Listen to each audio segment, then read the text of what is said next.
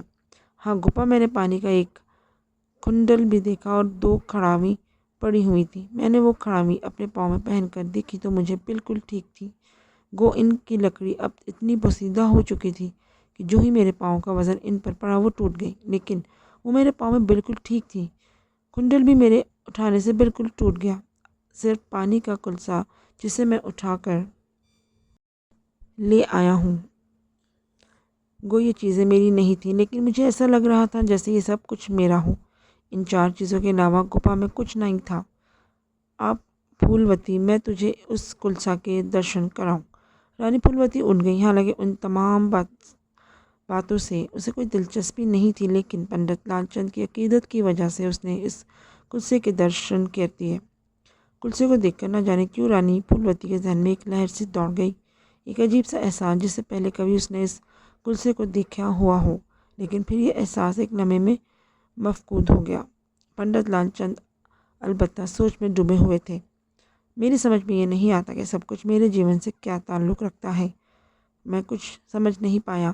بہرصورت میں ان گپاؤں سے واپس آ گیا اور اس کے بعد میں اپنے گیان کے ذریعے یہ معلوم کرنے کی کوشش کرتا رہا کہ آخرکار اس گپا کا کیا راز ہے۔ تب رانی پھولوتی میرے من میں راجندر ابھرا اور راجندر کو دیکھ کر میں چونک پڑا۔ اسے دیکھ کر میرے من میں جو گرا پڑ گئی تھی، اس کی گتھیاں الجھتی سلجھتی رہیں، بالآخر پھر راجندر تک پہنچ گئیں۔ اب میں یہ جاننے کی کوشش کر رہا ہوں کہ راجندر کا آخر ان باتوں سے کیا تعلق ہے۔ مہاراج، کوئی پریشانی کی بات تو نہیں؟